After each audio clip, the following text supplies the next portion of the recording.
We are very pleased to have renowned curator Wang Weiwei to curate this series of webinars, which will include 3 panel discussions moderated by Mr. John Tain, the head of research at Asia Art Archive, Weiwei herself, the curator of exhibitions and collections at CHAT, and Esther Silek, the artistic director of Q Contemporary.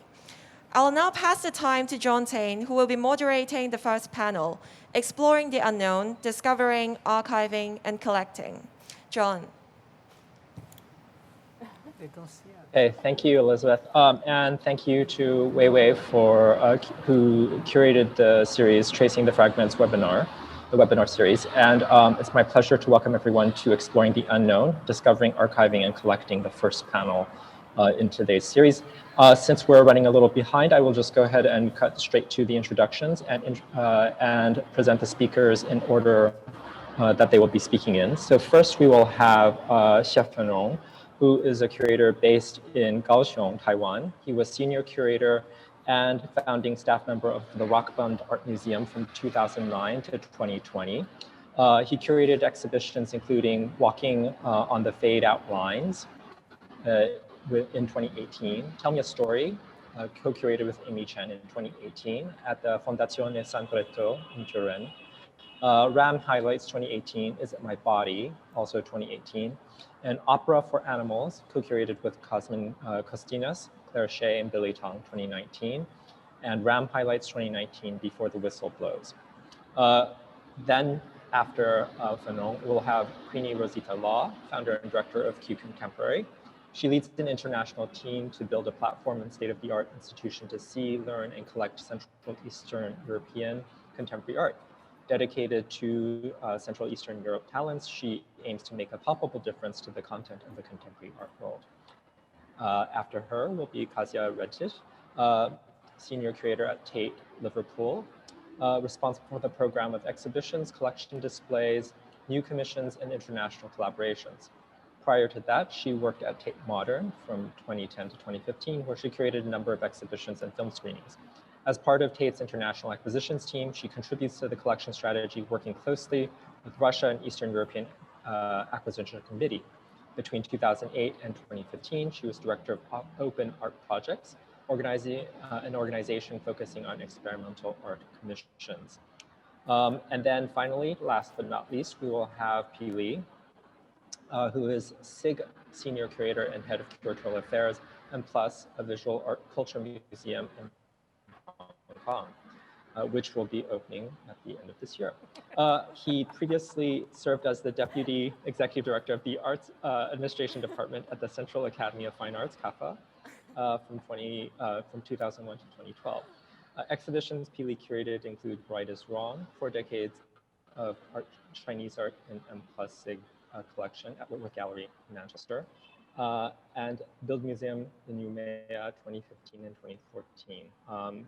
There's many exhibitions that he has curated, so I'm not going to list them all, but I think we will go ahead and have Farong go ahead and start speaking.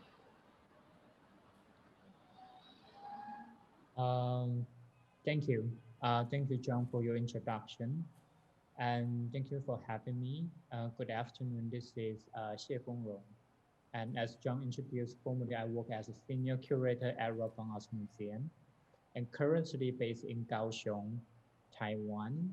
And this afternoon, I would like to share experience-based exhibition and artwork in the exhibition Before the Whistle Blows, curated by myself at REM in 2019. And further explore the artworks to examine how these strategies provide mechanism for the audience to inhabit multiple temporality and hopefully come to a historical consciousness that is personal and resistant at the same time. And now I'm going to share the screen. Oh, I don't have access to share screen. Can someone give me the access?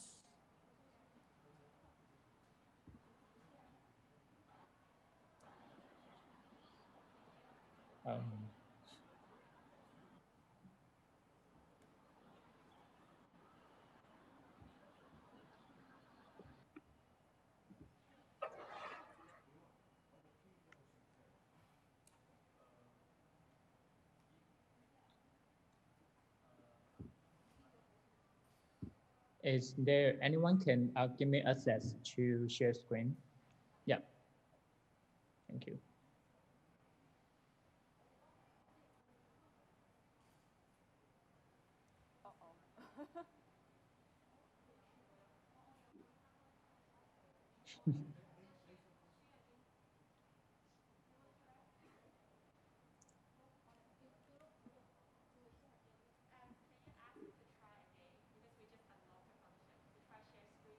Okay, Stefan, can you try again? They just enable the function for you to share the screen. Can you try again? Yeah, I tried. Still not work. Okay. They will share online. Hold on. Okay.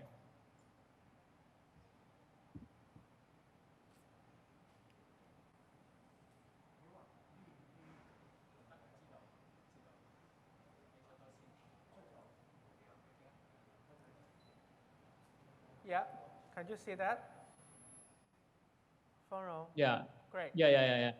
Cool. That's okay. Okay.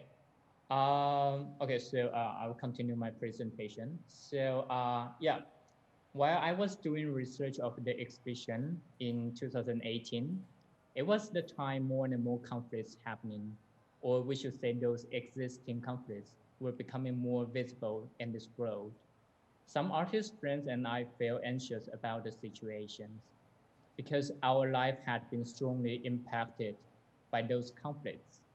The political climates in the world are changing so quickly because of increasingly geopolitical tensions. So I had this strong desire to curate a project which can serve as a platform people come and engage with other people freely. On the other hand, our everyday lives are more and more controlled and dominated by all kinds of extreme and consumer information online and in social media. The spectacle of online media has clouded our awareness of the real historical and structural issues underlying our lives. So I hope through this project, people have a chance to revisit their understanding of the world, and maybe they will become more active in participating in social lives. Okay, so this is not, okay, yeah, next page, yeah. So the idea of the project was inspired by a novel called Slow Boat to Republic of China, written by a Malaysian Chinese writer, Ng Kin Chiu, Huang Jinsu. It's fascinating how he describes history as an injury time. Injury time is a period of time added to the end of a football game because play was stopped during the match when players were injured. During this period, players are just trying their best to win the match since they don't know when the whistle will be blown. Our modern time consciousness is like being in a football match where most people are competing with the course of life without knowing when this game will come to the end. To evoke the concept of injury time, I was hoping to create a liminal time space in artistic events where the participants can be transported out of this competitive evolutionary time consciousness, and they can further take a moment to re-examine their own and other people's life. And this exhibition is mixed with multimedia artworks, including moving image, sound, performance, photography, installation, and workshop. So it's experiential, and words can hardly deliver its power. So now I would like to play the video documentation of the exhibition so you can get better idea of what I'm going to say later. So would you please play the video?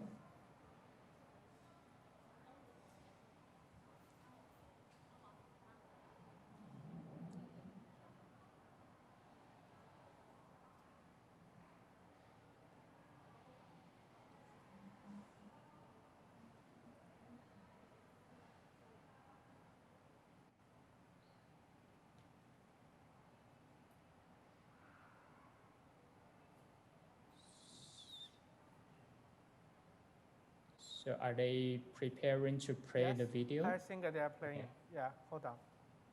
Okay.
I don't wanna be the kind to hesitate, be too shy, wait too late.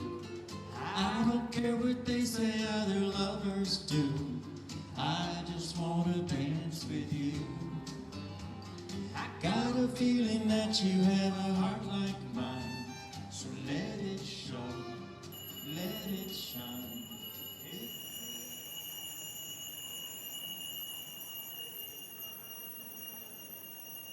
Zespół, bo przecież w podnoszeniu ciężarów każdy z nich walczy z kilogramami, ale w tej chwili są plecami odwróceni do pomnika, Ruszamy. Mocniej. próbują. Dobra. Znowu się nie udało. Jednak jest ciężki ten pomnik i wygląda na to, że nie będzie łatwo, ale spróbujmy. Trzecia próba.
好，来再来一次，深呼吸，好，去感受到你身体的每一个地方，腿部的每一个地方。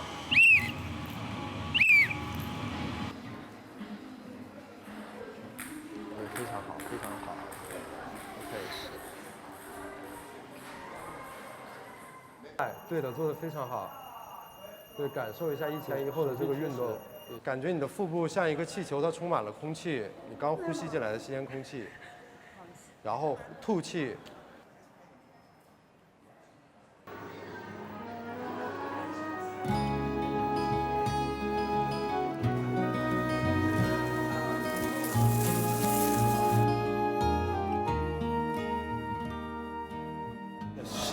was working in China. Yeah, so.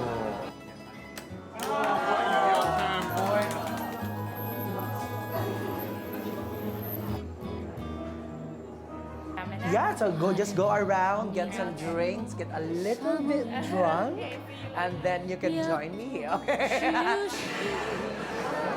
Later, okay? What level do you want?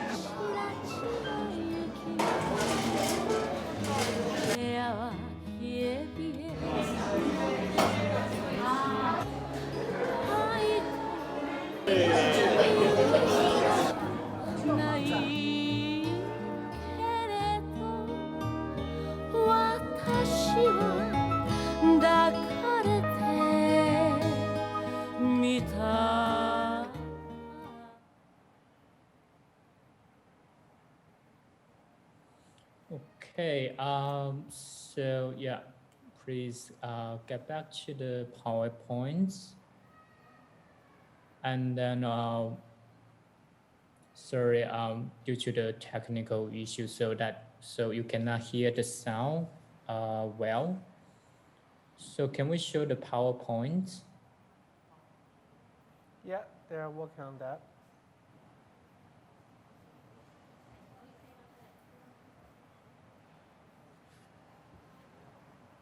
Okay, can you see the PowerPoint? Okay. Okay. Okay, can we switch it to the next page? Yeah, okay. Okay, yeah, due to the limit time, I will only introduce 3 artworks in this exhibition. So the first one is Yang Yuanyuan's work, The Theater of Crossroads, A Night at Forbinder City Nightclub.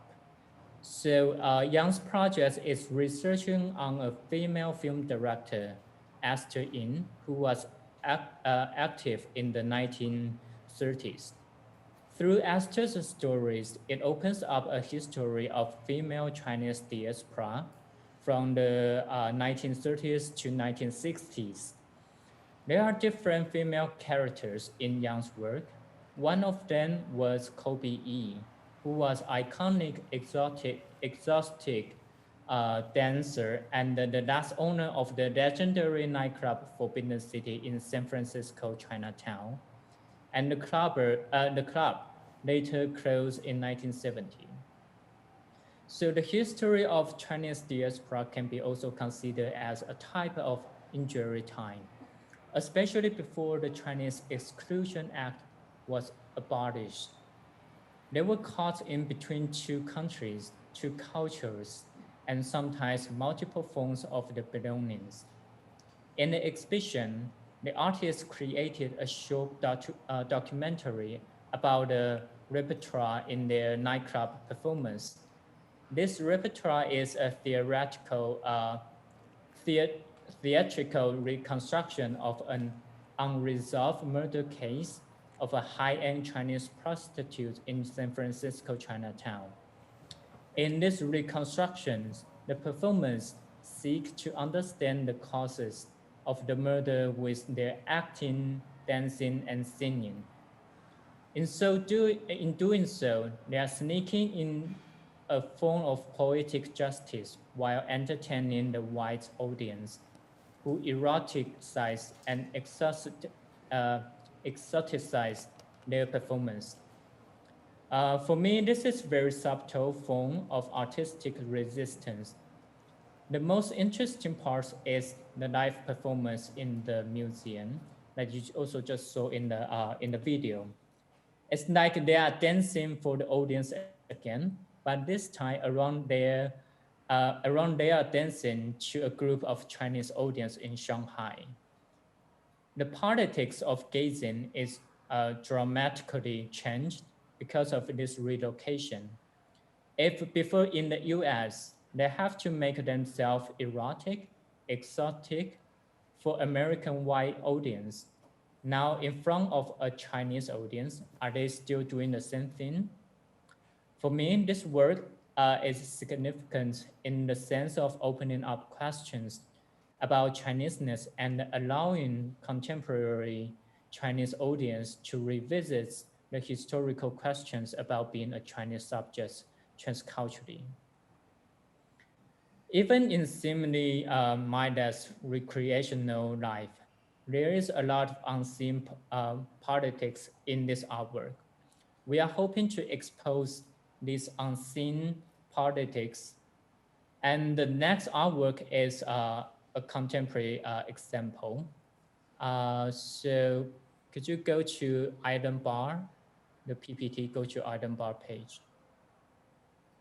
Okay, yeah, so we can see those pictures is of the performance.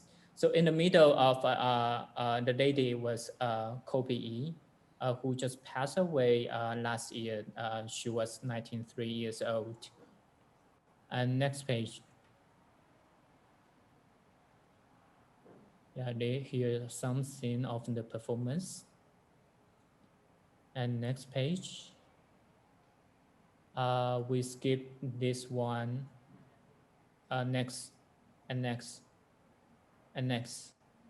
Okay, okay.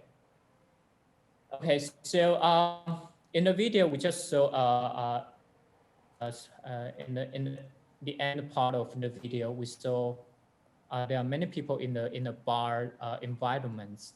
That's a contemporary performance piece co-conceived by some Asian artists. There are many Asian artists. And then the first idea is conceived by those people who participating in Adam projects organized by Taipei Arts Festival in 2017. Artists from across Asia meet with the audience one-to-one, in pairs, or even more. After a cocktail, people can give a story, a touch to return, or begin a topic as seeking the peak of exchanging idea. I will give one example of drinking and exchanging ideas. The artist Song Yiwen, with multi-identities based in South Korea. Her family was retreated from mainland China to South Korea after 1949. They obtained ID card of Republic of China, but their passport is of South Korea. In her performance, she invited participants to play Go game with her while offering them a cocktail made of 3 regional drinks, including Chinese baijiu, Korean soju, and Taiwan beer. The Go game is a metaphor of warfare. During playing the Go game, she was telling the roots of retreating and how warfare influenced the identity of some people. If the 2 previous artworks seek to expose the politics underlying historical events, in the process of re-engaging them, the third example is about how to take distance from the events, but still exposing the hidden politics. Would you go back to the 3rd page? A duty for memory. No, go back to a duty for memory of memory. Yeah, here, yeah, okay. Okay, and the last example is the kids, his work. So I had several conversations with the artist, the kids. For me, he is someone really observing what's happening in our societies. He tries to capture or convey the personal or collective emotions. During one of our conversations, he sent me this image. It's just like a punch at my face. Exactly. Sometimes we don't need to elaborate too many discourses. Sometimes we just need this very simple but sharp sentence to remind of us. The kid took a lot of photos of daily scenery and then add a word or a sentence. There's no specific context indicated. What he tries to create is a moment of spacing out. I think it's extremely important. As I mentioned earlier, this seemingly doing nothing is to be transported out of the competitive evolutionary time consciousness. At this moment, we can keep distance from all the events in the real world and to review our emotional response to the events. In this exhibition, he shows a melody of music without lyrics. It's that kind of melody that you will hear in the lobby of a hotel that makes you relax. It's just like to create another liminal time space in this exhibition. To summarize, all these artworks depart from our everyday life experience that might seem banal and boring, but are actually rich in historical and cultural meanings. Through these artistic strategies, these hidden meanings are made explicit. And this is different form of archiving. It may not have a material basis, but through experiencing those artistic practice, we still can archive or collect the ephemeral history and memories of the marginal in our mind. Thank you.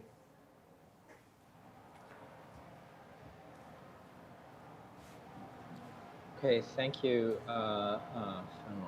I think we're going to move to Queenie next.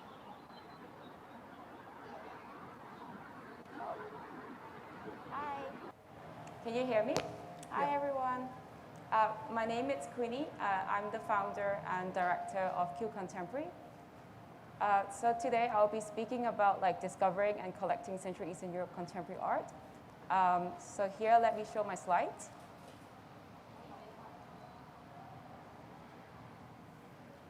So Q Contemporary is born. Q Contemporary is born 4 years ago through a very personal art journey of collecting Central Eastern Europe contemporary art.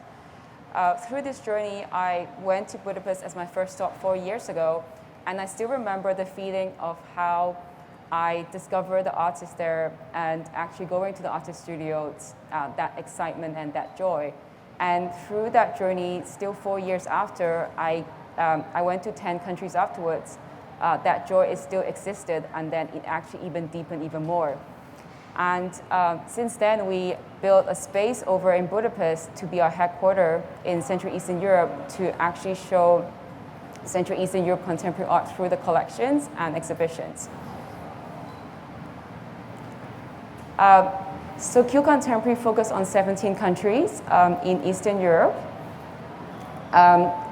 We are also doing a lot of cultural exchange with Hungary and Hong Kong through our programs. For example, this exhibition in Hong Kong at the moment, that is the first time ever that we have been showing Central Eastern Europe contemporary art in Asia. So I'm very excited that you will be able to see hopefully soon. So my journey actually started, as I said, 2017. It was a very personal art journey of collecting and actually meeting other artists. So since then, we have been visiting 10 of the countries. We went to Serbia, Poland, Hungary, Czech Republic, Romania, etc. And each of the countries, when we visit, I actually think that the city actually inspired the artists a lot. And actually through going to the city and going to the artist studios, you actually understand more why they are collecting, why they are actually creating all these works. So for example, I went to Wanda's studio, even it was just a treasure hunting process, that there were so many works that she was so welcoming and actually so open to actually talk about her work to us. As well as Stanislav Koloba, we actually visited his studio after Venice Biennale. He opened up his studio to us and actually is very excited to be talking his works to us. When I collect all these artists, I actually really like meeting all the artists firsthand and actually speaking with them. For me, it's also like my way of understanding their art. And then through this journey, for the past 3 years, I also took my time to actually do my own research and understand their perspective. So each country before we go, we usually go with the whole art team, which is Esther and Blanca. So before when we go, we actually do a lot of research about the artist, and each time when we reach to the country, it's always a battlefield because there were so many artists that actually we need to visit of their studios and actually need to talk to them. So we end up actually talking to like, let's say 40 artists in one country, and then afterwards collecting their books and actually talking to the curators and museum directors. We discover more and more, and when we're back into Hong Kong and Budapest, we continue doing our research. And then my journey since 2020, it all changed, like since as the whole world has changed. Everything for me has become very flat and very digital. So since then, I actually only talk to my artists through social media and actually talk to my curatorial director, Monica, and how we actually come up with the first exhibition also through WhatsApp. And as well as my project manager, so how to actually finish the building construction also through WhatsApp. So actually, I felt like the world has changing. Everything has become very two-dimensional and 180 degrees instead of 360 degrees before.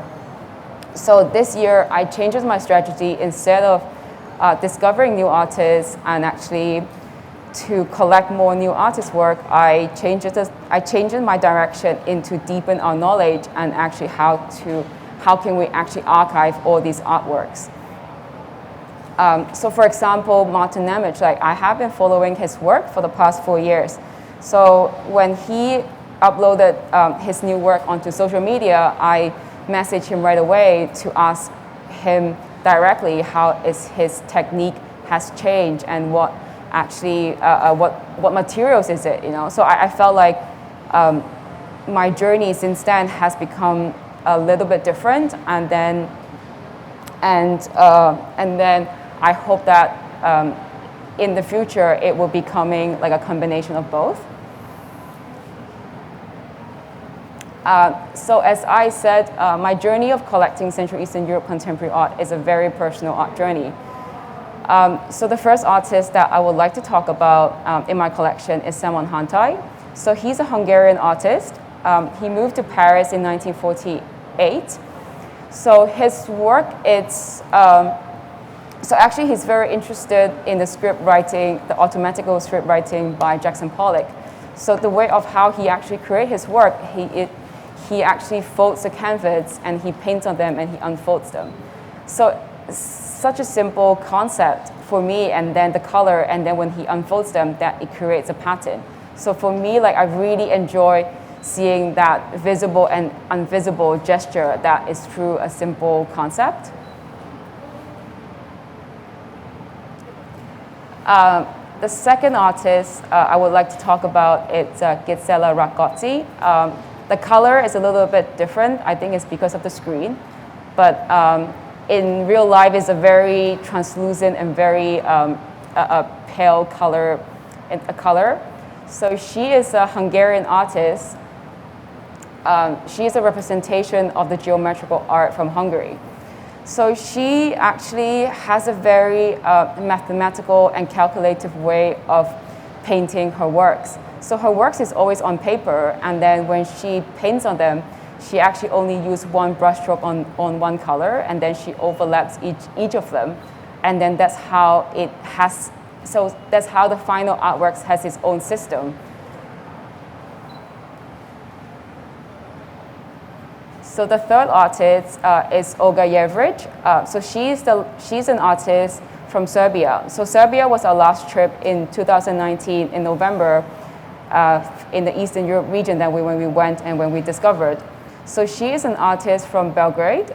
So she studies music and as well as like sculpting at the same time at the Academy of Fine Arts in Belgrade. So she's actually very interested in the modern architecture in Belgrade and Yugoslavia. So when she was actually creating her works, she's actually, in her mind, she's actually constructing it and building it. And even the materials that she's using is all like cement and and iron. It's like and like materials that what building were used.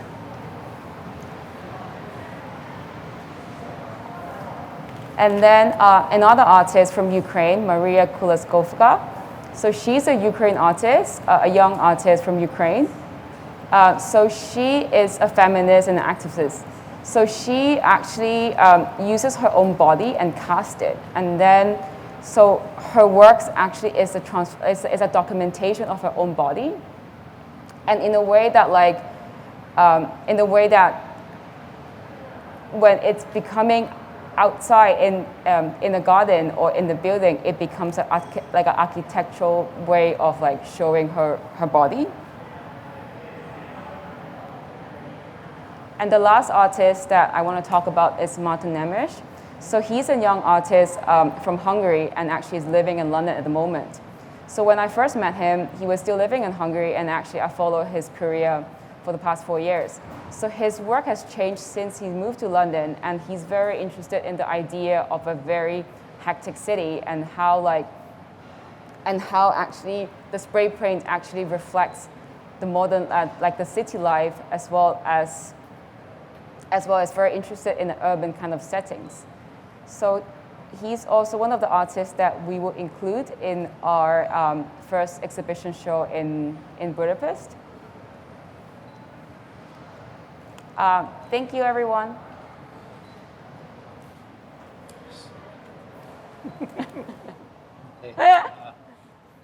Thank you, Queenie.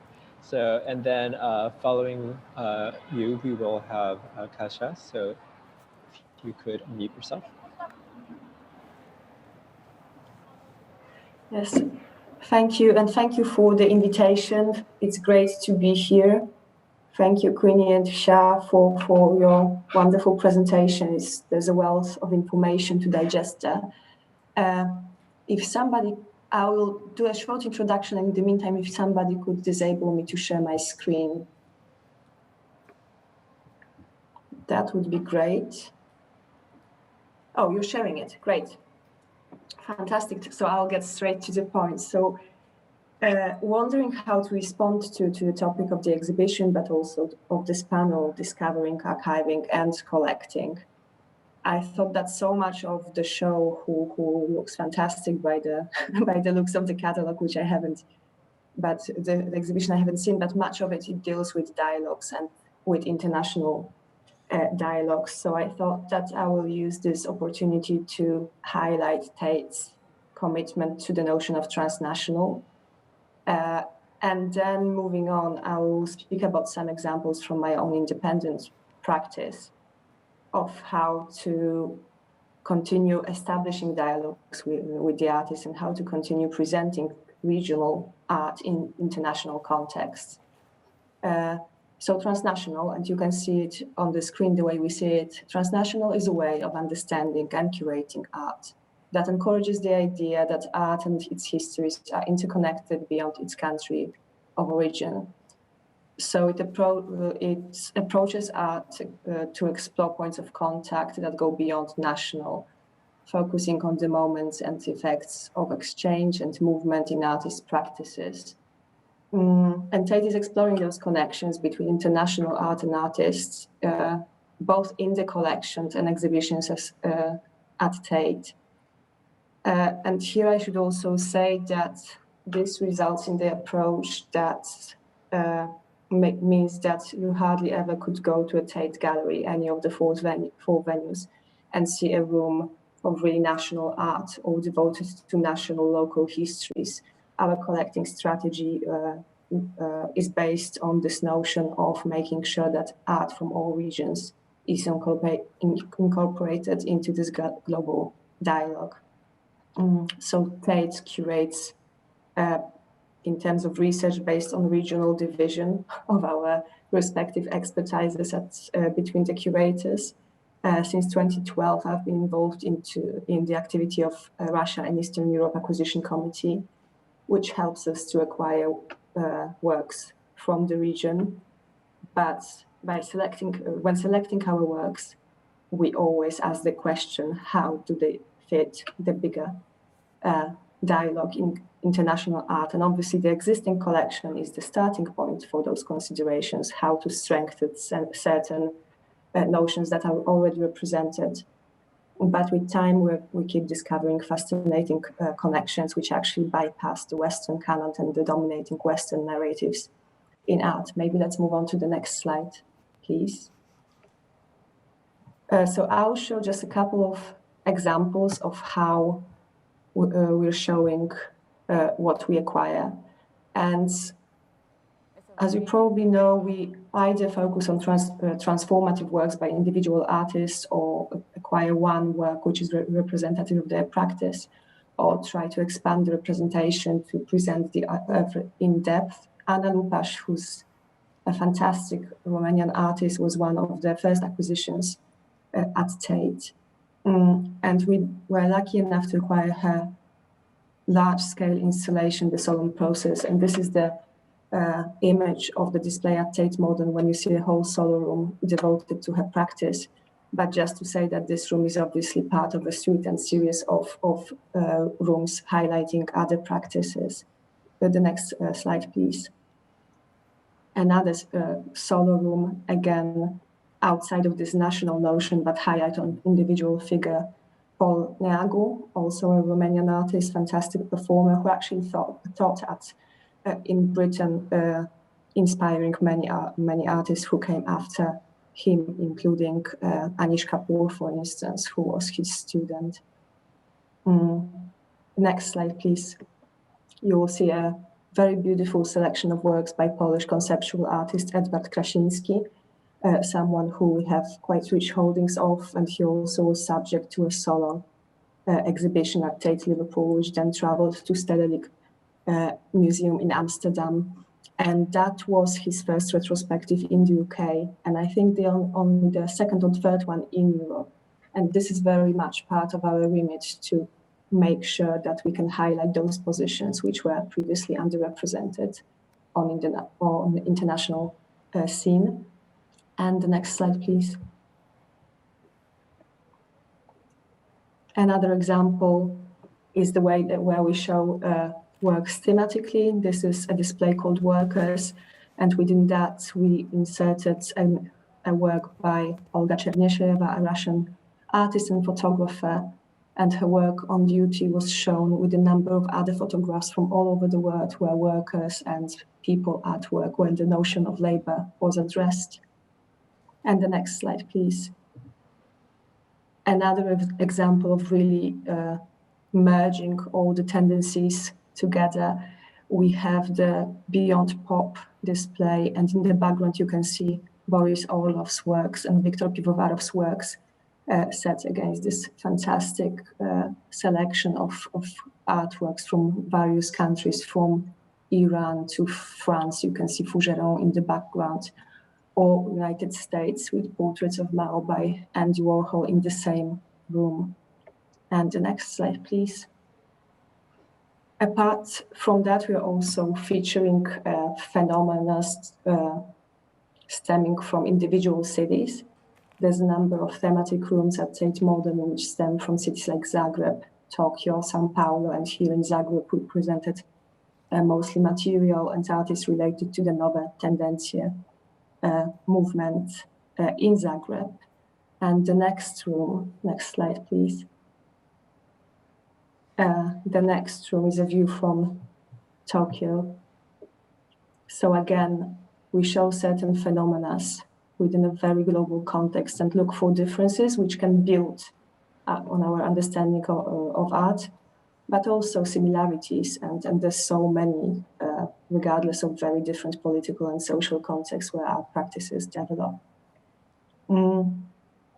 Finally, we have another example of how we work with contemporary art and the notion of modernism. This is a spectacular sculpture by Monika Sosnowska, a Polish artist, with Kader Attia's famous Couscous sculpture in the background.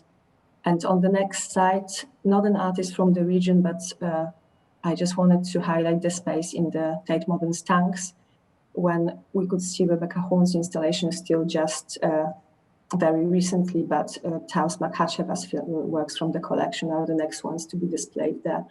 So all of our spaces are dedicated to the entire collection. And the next slide, please. I work now at Tate Liverpool, and this is just to stress that the collection is one collection, and all 4 venues, Tate Britain, Tate St. Ives, Tate Liverpool, approach it in a slightly different way.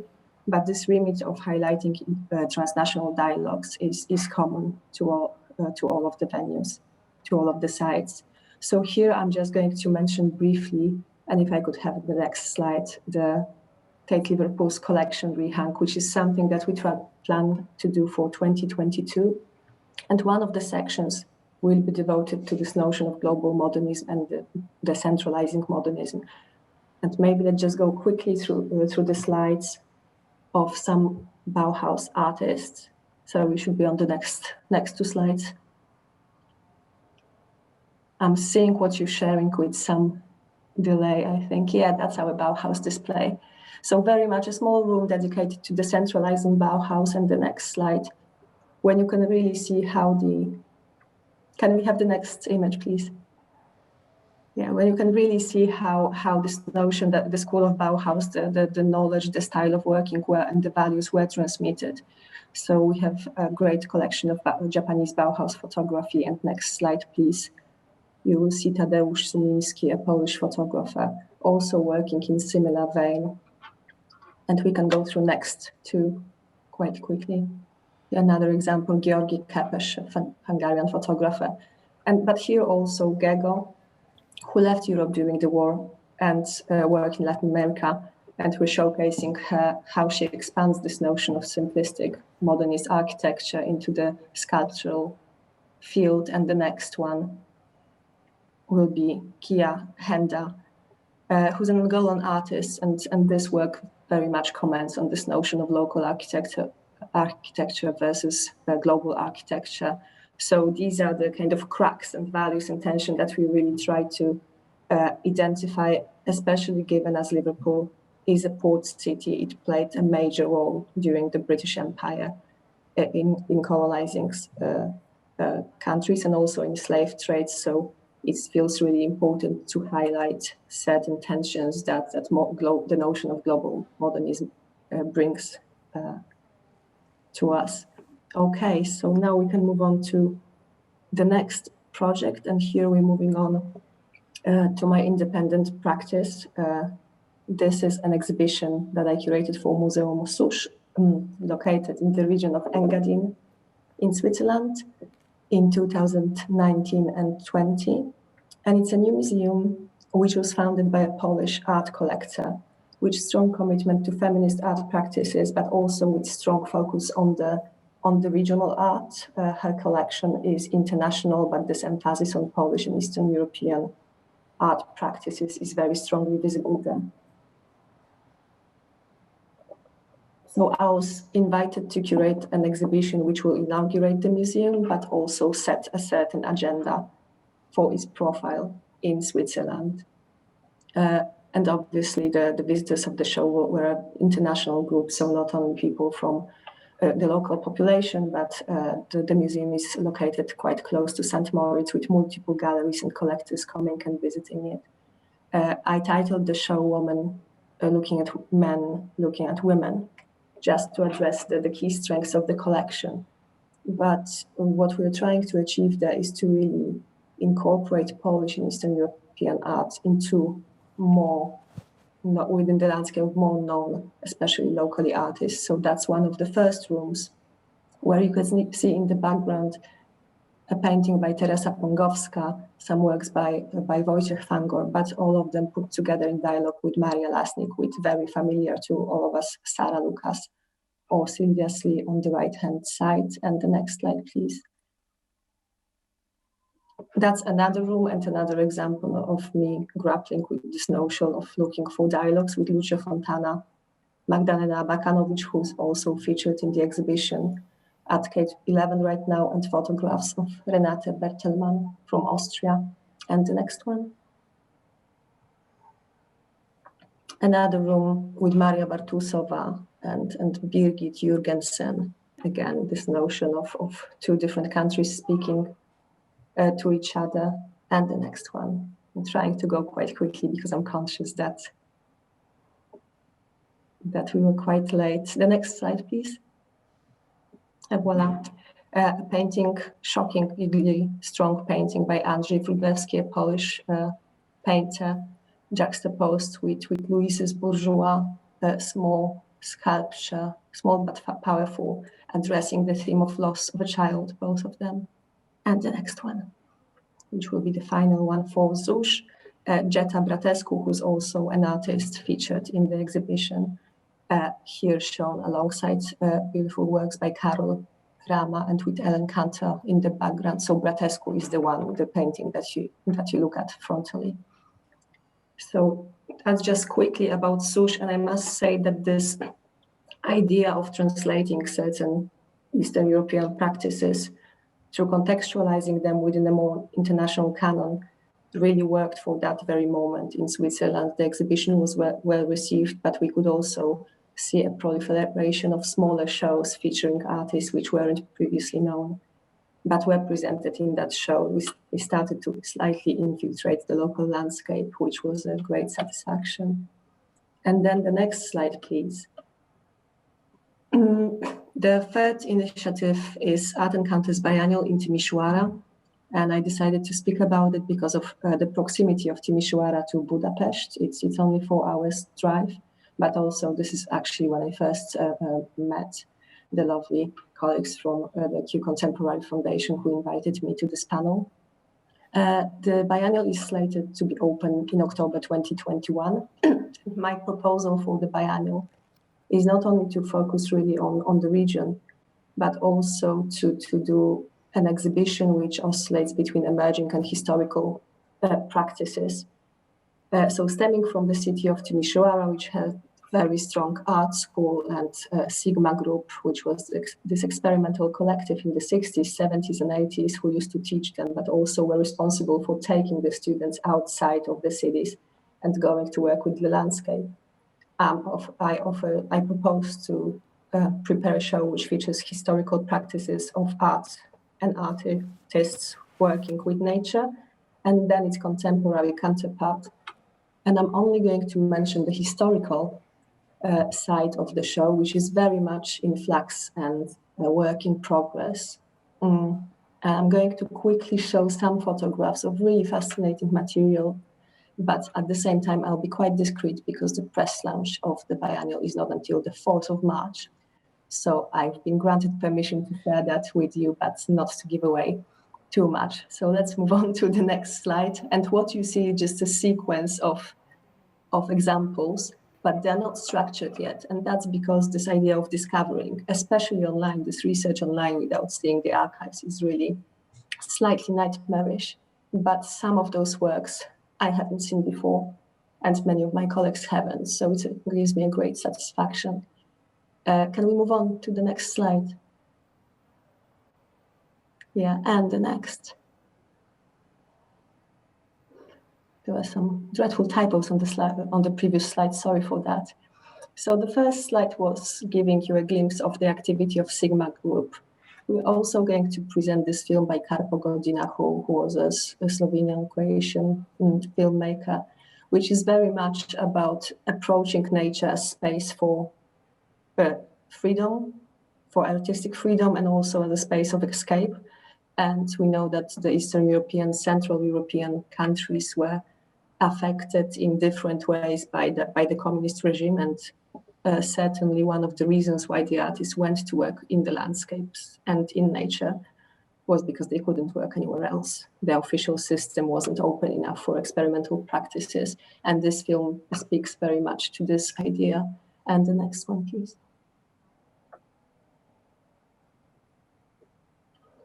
We have patchwork shop from Budapest, and some you can see land art intervention, and some of those look very familiar in the context of what was made in the West, being made in the West at that time. And the next one. OHO group from Slovenia, a group which not only experimented with nature, but actually went as far as setting up a commune outside of the city. And some of the artists live there still. So it's very much speaking about this idea of networks of self-support and self-sustainability, which will also inform the contemporary part of my exhibition. And the next one. Anna Lupach again, and maybe the next one. Agnes Denesh, who I'm sure many of you are familiar with, one of the pioneer of ecological practices and addressing ecology in art. And the next one. Teresa Murak, more cosmic approach to nature, and the next one. Zorka Saglova, actually the photograph on top left is her exhibition, is her sculpture Hey from '68, when she invited participants to one of the galleries in Prague to actually sculpt in hay by themselves, which was at the time very revolutionary and very much rejected by press and by critics. But she was one of the few artists who make it with this piece to Paul Schimmel's seminar show about performing sculptures and performance. And the next slide, please. Maria Pnińska-Bereš, very much of a feminist take on the landscape, and there is a strand in this show which would focus on feminist practices and how women were approaching the Mother Earth, really. And the next one. And the next one. Rudolf Shikora, he's a figure who very consciously addressed climate emergency already in the 60s and 70s. And again, there is a group of artists who not only spoke to nature, but very actively advocated for the reduction of waste and pollution at that time, which is quite interesting if you look at the American notion of land art, which is very much related to this notion of very heavy extraction and changing the land. And next one. Wanda Michulak, next one, please. Akademia Ruchu, a great, very moving film about the crisis with the sun and how poisonous it is becoming these days, made already in the 70s. The next one, please. Franz Kreizberg. So I'm looking at artists of diaspora, and Kreizberg was a Polish artist who left for Brazil, and then he started a practice addressing the destruction of the Amazonian forest. And the next one, please. A very small but beautiful section about inspirations from nature, which I also hope that will be reflected in this contemporary part. Eva Kmentova, and the next one.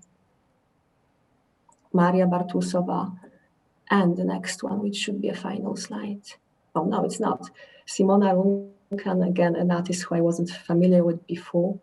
And I know that she's going to have a small show quite soon, which is one of her first outside of the country. And the next one. Stefan Bartalan, who actually has big international visibility. He was a member of the Sigma group that I mentioned at the beginning, but also fascinated throughout his entire practice with the mechanisms and patterns in nature, very obsessively drawing sunflowers and analyzing their forms. And the next one, which is the last slide, Eugenia Pop, and a very beautiful work which the artist made over 20 years, collecting earth and soil from the surroundings of the city of Cluj and then making them into ceramic bowls. So actually each ceramic bowl represents a different place around her city. And if you look at how different they are in terms of their color and their pattern, maybe it kind of speaks to the topic of this whole panel about discovering, archiving, but also collecting and bringing together art from various regions. And that's me. Thank you. Okay, thank you, Kasia, for that very rich talk. And then last but not least, we have Pili, who's going to talk about some collections in Plus. So Pili, I'll hand it over to you. And then we'll have a little time for Q&A at the very end. Thank you, John. And can you hear me? Yes, thank you, John. And yes, I'm aware of the time, and I try to shorten my presentation a little bit so that we have enough time to Q&A. So today I mainly just want to share with everyone branch of the archive of the M+, Madame Song and the Maria Rambanov archive, which we acquired in the 2012.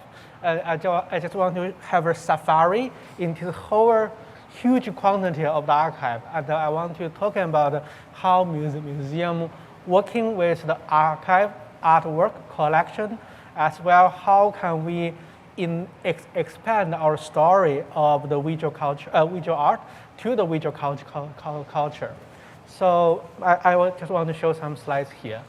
So Madame Song and Maria Rambanov, those are the two couples. They met. Madame Song is called Song Haigui, a Chinese female artist, both of them born in the 30s, and they met each other in the 1957-56 in Beijing, where Maria Rambanov was the exchange student from Bulgaria to the Central Academy of Fine Arts, and Madame Song was the student in the Central Academy of Fine Arts at that time. Maria Rambanov was a retired soldier, and he was sent to China to study the ink art, basically the flower and the bird, a very traditional scenario of the ink art. And they met each other, fell into love, and by that time, almost impossible for Chinese people to marry with a foreigner. So Madame Song wrote a letter to the Prime Minister, and that became the first international marriage after 1949. And you can see the photos there. Both of them are quite into the art, and they are well connected to those artists like Dong Xiwen, like Huang Yongyu, who later on moved to Hong Kong.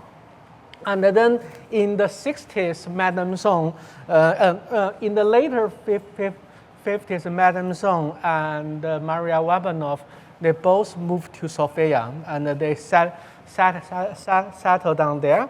And Madame Song still keep doing her art.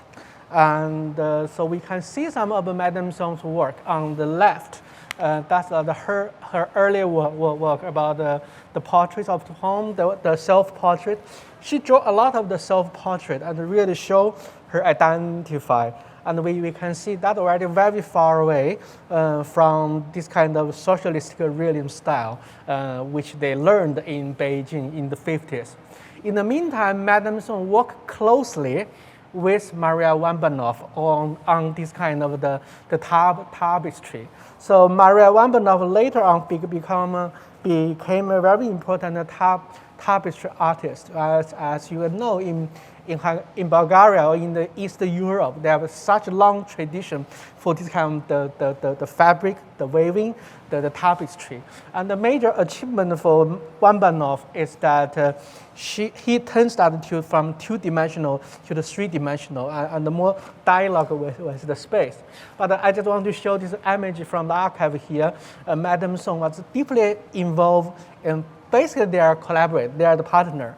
And the work on the right corner is her work. It's called a butterfly.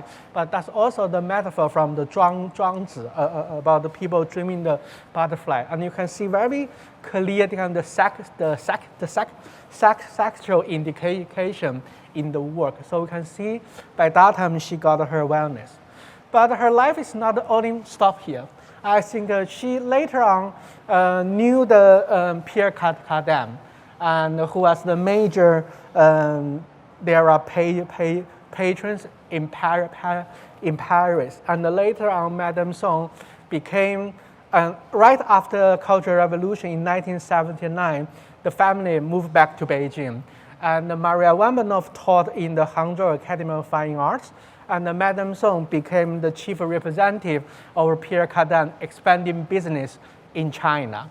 And one of the major things is that they opened the first French restaurant. It's called the Maxims in Beijing in the earlier 1980s. We can see that they are well connected to all of these people at that time. And also immediately the Maxim became the kind of the a very high-end lifestyle scenes in Beijing. We can see Cui Jian has here his first rock and roll show there, and Zhang Yimou, Gong Li, the whole fifth generation of director are surrounding there, and Pierre Cardin were really into the business and introduced the whole French lifestyle there. But more important, like they really bring this kind of the highly connection to all over the world, and even the first time they introduced the Hong Kong popular culture, like Leslie Chong and Chen Baikiang. They are the first generation moved to there. But not more than that, I want to say like Pierre Cardin, the right corner is our major collection of the Madame Song customers of the Pierre Cardin. We have like 100 of them. So Madame Song is the first lady really introduced the Pierre Cardin's business to China. If you knew a little bit of background about the Pierre Cardin was quite a revolutionary people. She as the best student from Dior studio, but he totally get away from this kind of the haute couture. He really goes to his business empire about the licensing, about this kind of the ready to wear.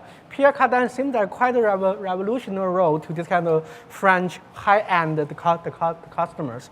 In 1957,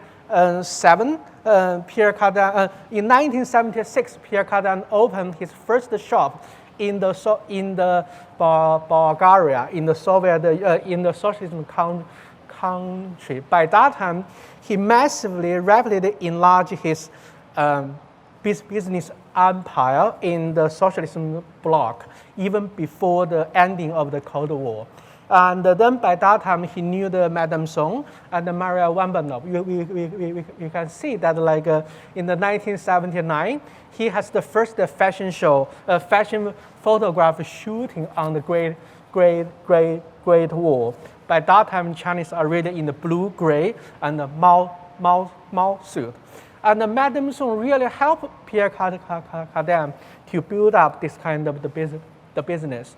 The corner, the top left was the photo. By that time, Madame Song really introduced the fashion show. He just shared the very small video clippings from the Pierre Cardin show to Chinese people, and the people start to have the catwalk, the fashion show.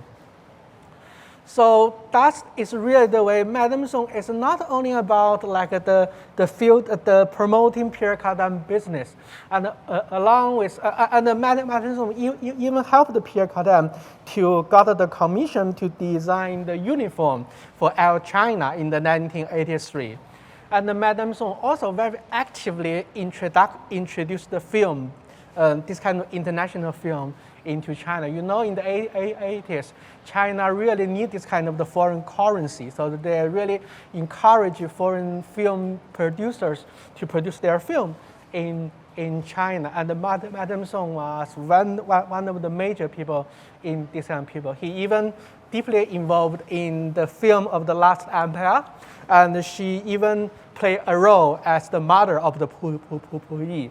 And this also invoked her huge project to the fashion show to show the 2000 history of Chinese the customers. And by that time, when Bertolucci shooting The Last Empire, that's become a school to training the whole fifth generation of the Chinese film directors. Like Chen Kaige even played a role there, and Lin Ying was the deputy director. And The Last Empire really built up this kind of the narrative, a symbolic of the nostalgia time to the Qing dynasty, and that deeply influenced to the Chen Kaige and Yang Fan, a film director from the Hong Kong. And the Madame Song are well connect to all this kind of the people. And while they were, Madame Song and Maria Rambanov moved to Paris in the 70s, and they settled down there. And they immediately involved in the local Chinese community there, like Madame Song, Rambanov, Zhu Dequn, and Zhao Wuqi. And in the 1978, in FAIAC, and Pierre Cardin collect Rambanov's work. We can see the work in the middle. And then immediately Pierre Cardin placed this work in his shop in New York. And he invited Madame Song and Rambanov to fly to New York. And by that time, they met Anne Pei and other people. And they both committed to move back to China. 1980s, Anne Pei designed the Xiangshan Fandian, the fragrant hotel, with Zhao Wuji work. And in the 86, Maria Rambanov has his solo show in the National Museum in Beijing, while at the same time of the Rauschenberg shows there. And later on, he moved to Hangzhou, had the Maria Rambanov Institute of the tapestry, by that time called the modern tapestry, but more about the installations. We can see by that time this had huge communication. So Maria Rambanov was involved quite a lot, and he did a lot of very radical experimental to bring the tapestry from two-dimensional to the three-dimensional. And also this really invoked lots of the young artists. We can see in the later years, in 80s, he even become more radical. We can see the image on the left. He just used a huge piece of the net, and he bring the net to the different space and make the sculpture by the net according to the nature of the space, to dialogue with the space. He also used the tapestry to doing the performance. And the photo on the right was his work. It's called The Lake in Shanghai in 1987. And he was like, when he taught in the Hangzhou Academy, Zhao Wuji also taught there. The photo on the right was Maria Rambanov and Gu Wenda, very famous Chinese contemporary artists. I just want to end in this presentation with two cases. So Maria Rambanov really enlightening the Gu Wenda is one of his students, and he has no idea how to make a tapestry. So the first day he came to the class, said, "How can I make a tapestry?" And Maria Rambanov said, "You can use anything, even your hair." And then that's become a very famous Gu Wenda piece about this kind of the international communication with the hair. And the other artist, Liang Shaoji, he used the silk, the live cocoon, the worm, and the cocoon. The photo on the right corner was one of the M+ collection, the cocoon with the concrete. And he developed a lot of sculpture, used the live cocoon, and also the performance here.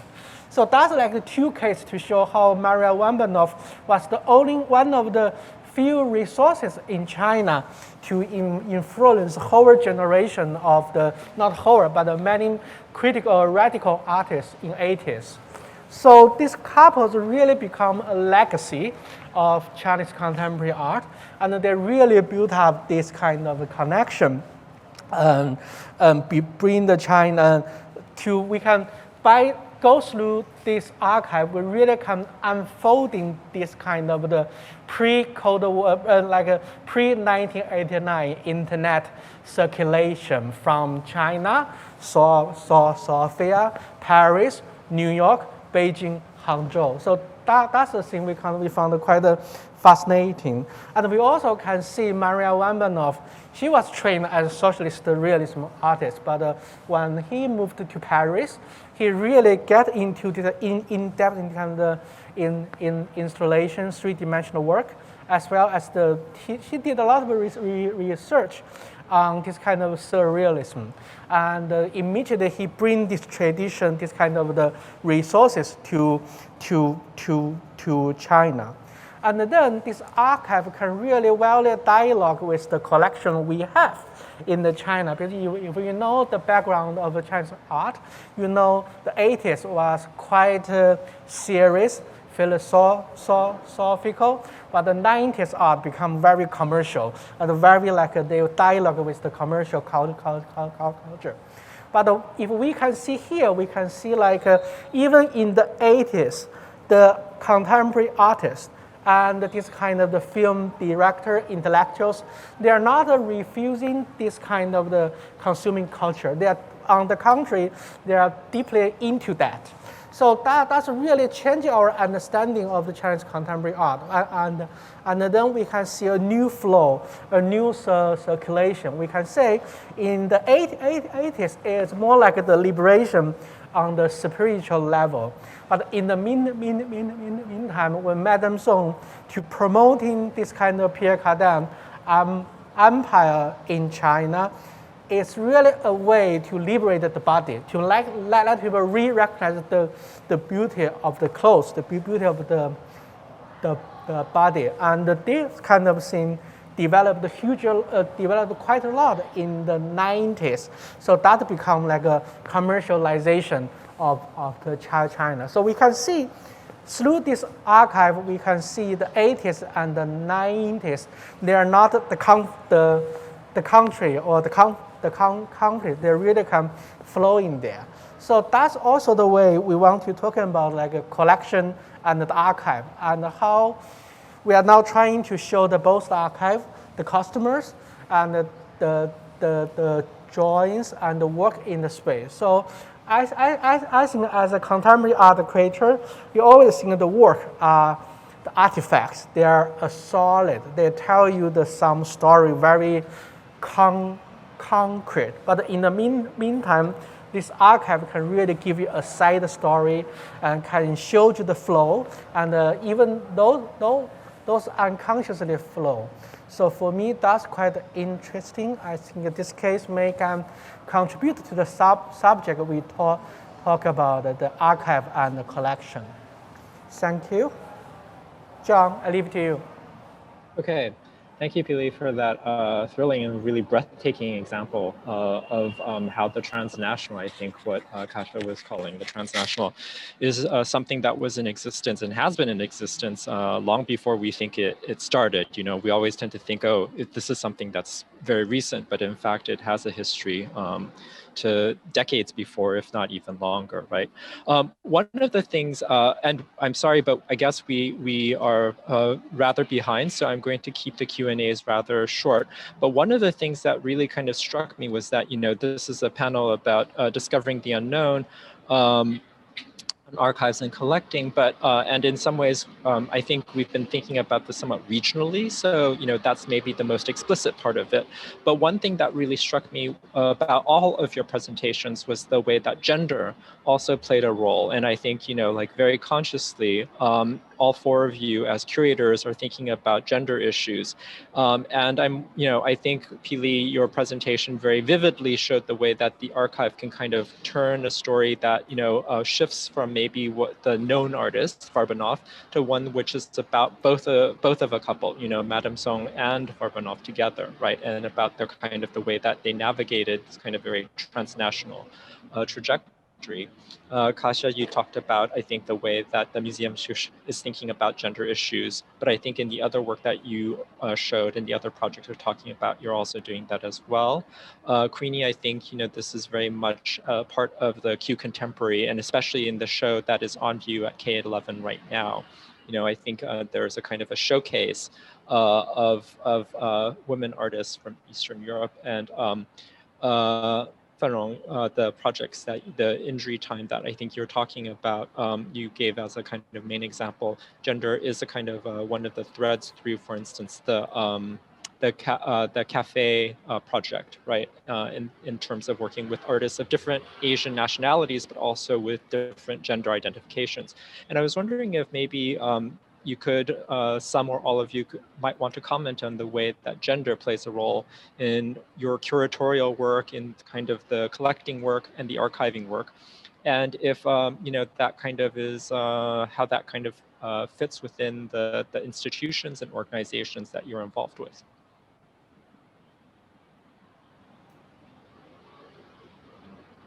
It's a big question, I'm sorry. Go first. Would you like to pick a volunteer? Yes, go ahead. Let's see. Yes. Do you want to go first, or? I mean, it is a broad question indeed, but for me personally, gender as anything else is political. And as much as it's quite universal, it also responds to various local contexts. But I think our commitment to and the responsibility for inclusion and for creating more comprehensive, accessible view of art as curators, like taking care of art history really, means that we're just like really obligated to make an effort and discover the practices which were underrepresented. And then that applies to maybe in non-Western practices in Western context, but also to different types of exclusion from art history based on gender, for instance. So in my work, I definitely, sometimes you look at books and you think, 70s, there was like virtually no women. Like, where did they go? What did they do? And obviously they were working.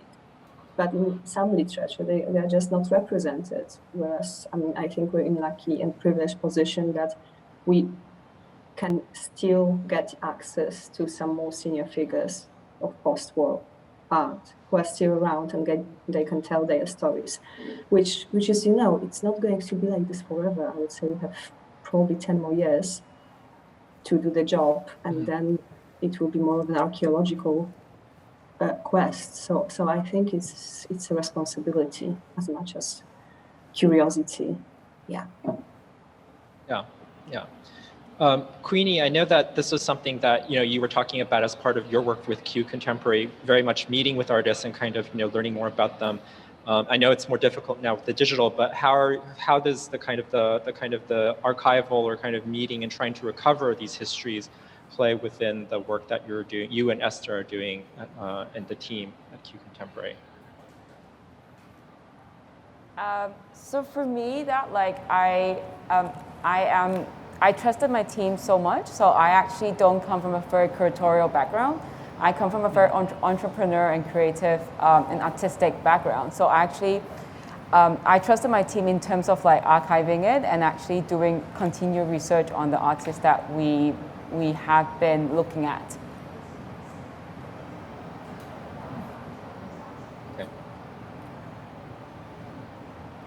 Okay. Fenrong, do you have anything you'd like to add? Yeah, I would actually respond to your first question is about the gender issues.